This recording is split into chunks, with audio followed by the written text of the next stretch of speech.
Welkom terug graad 11. Kom ons kyk na hierdie sketsie nou. Die vraag by hierdie sketsie is: bepaal die vergelyking van PQ, die middelloodlyn van AB. Determine the equation of PQ, the perpendicular bisector of AB. So if you know it's the perpendicular bisector, then you know the following. Those two pieces of lines are equal, and that makes a 90-degree angle. Okay, so you can start by writing the following. We need the equation of PQ, so we can say that the gradient of AB is the difference in y, 2 minus minus 3, 2 minus minus 3, on the difference in x, 5 minus 10. Dit gee vir my 5 op minus 5 en dis gelyk aan min 1. So die gradiënt van PQ gaan dan gelyk wees aan 1. Hoekom? Want AB is loodreg op PQ. Hoekom? Want dit is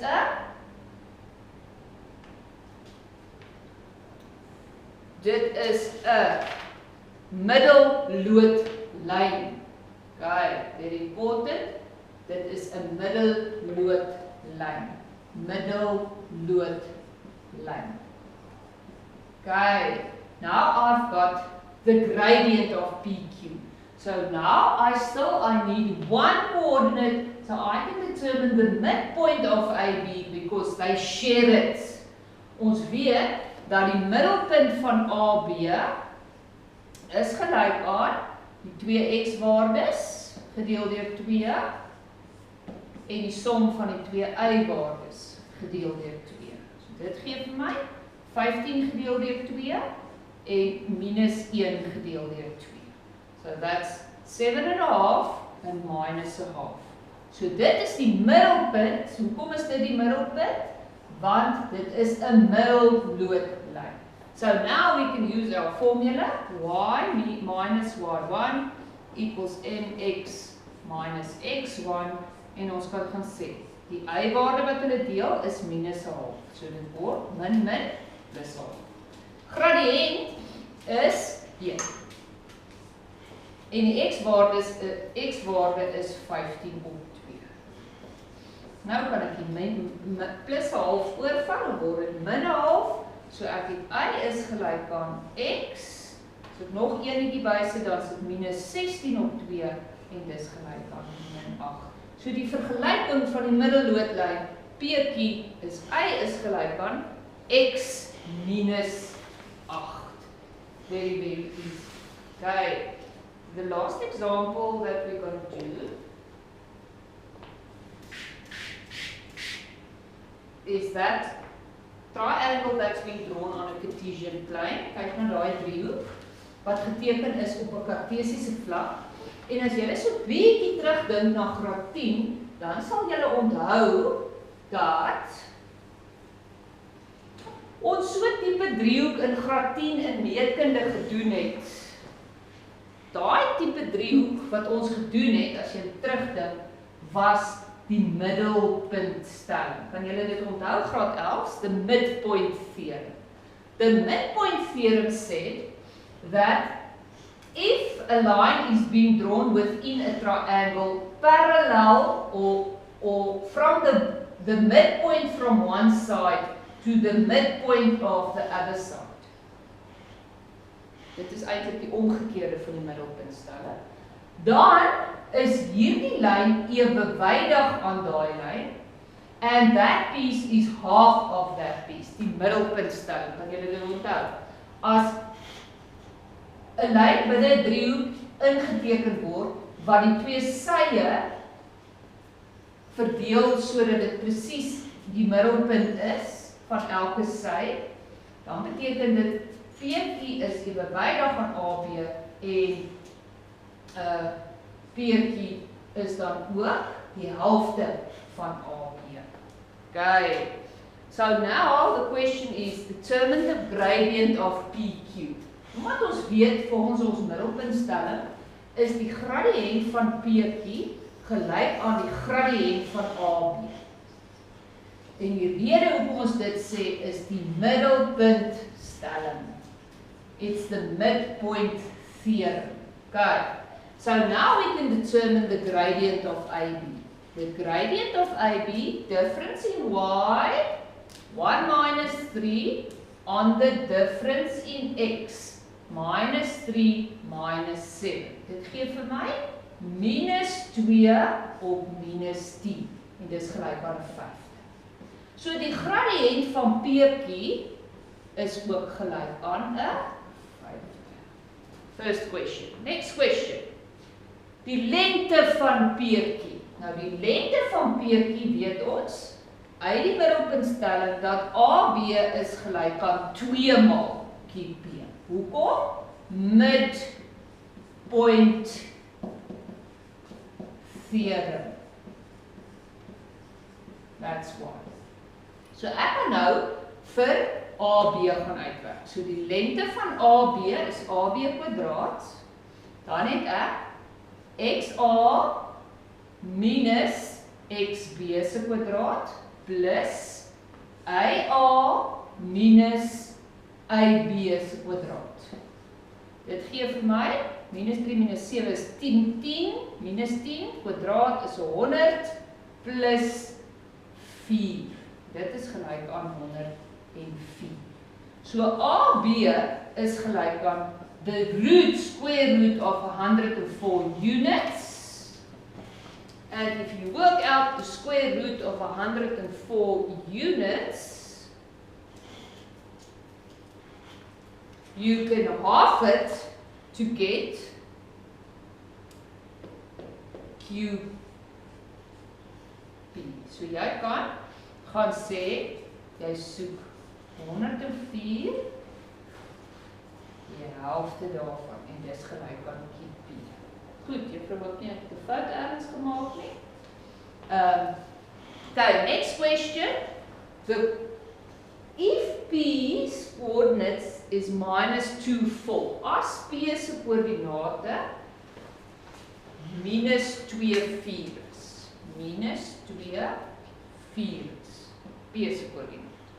Dan get the coordinate of C. Okay.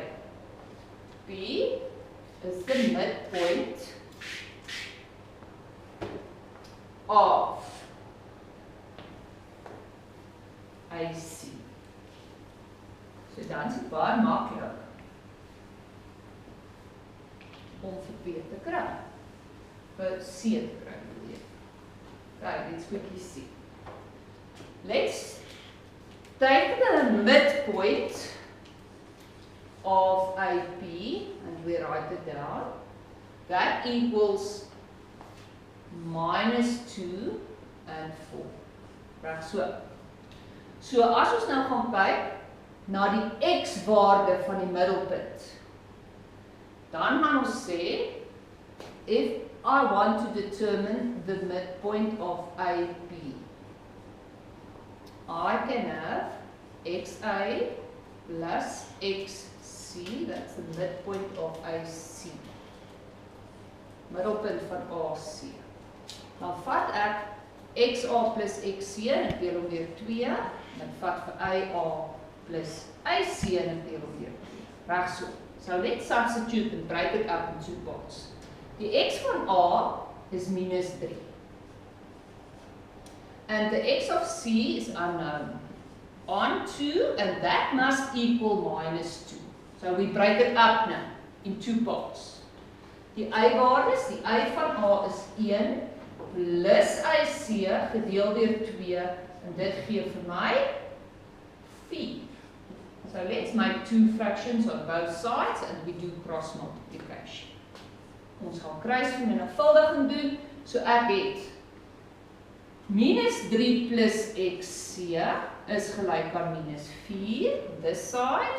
And on the y side, I've got 1 plus YC equals 4 times 2 gives you 8. So nou het ek XC, so daai ouetjie oorbring, dan word dit plus 3, so dis min 1. En as ek daai ouetjie oorbring, dan is dit min 1, so dit word 7. So die koördinaat van C is -1 en 7. You want to determine that coordinate, break up the formula into 2 parts. Die laaste vraag. Die grootte van hoek ACB. So die grootte hê van ACB. Kom ons noem hom alpha. Daai koördinaat is -1, 7. Okay, let's name that alpha. Okay. The size of alpha. En nou gaan trek ons 'n horisontaal in by punt C. Let's draw in a horizontal now at the point C. Horizontal is a line that's parallel to the x-axis. En ons gaan kyk bietjie of ons nie met 'n inklinasiehoek kan regkom as ons bietjie hierdie twee sye van die driehoek verleng. Kom ons verleng daai sy soontoe en daai sy soontoe. Dan onthou, if that's the angle that I'm looking for, that angle and that angle equals each other because it's vertically opposite. So as ek daai hoek kan uitwerk, then I've got ACB. So kom ons gaan kyk. The inclination angle of this line we can name as θ1. En die inklinasiehoek van daai lyn kan ons noem θ2. En wanneer ons θ1 aftrek van θ2, het ons vir alpha. And when we've got alpha, we've got angle ACB. That's been asked. Goed. Kom ons kry gou die gradiënt van hierdie lyn BC. Gradiënt van die lyn BC, verandering in y op verandering in x. So let's go there. Difference in y on the difference in x. Ons het 3 minus 7 op 7 minus 1. That gives us minus 4 on 8 en dis gelyk aan minus half. Daar het ons sy gradiënt. Let's determine the gradient then of this line. The gradient of AC. Dan do the same. Verandering in y, so dis 1 minus 7 on the difference in x. Minus 3 minus 1. Minus 3 minus minus 1. Minus minus is 'n plus 1. So dit gee vir ons minus 6 op minus 2 en daai gradiënt is gelyk aan 3. So now we've got the gradients. So BC's gradient is going to be θ2. So the tangent of θ2 is going to equal minus a half. En die tan van θ1 gaan gelyk wees aan die gradiënt van AC. So the tangent of θ1 equals 3. So now you can reverse mode your calculator en jy kan θ2 kry. Onthou hy gaan nou 'n stomphoek wees want dis minus 'n half, so hy's 153,43 grade.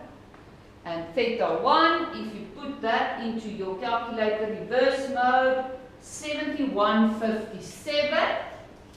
θ1 gaan wees 7157 degrees.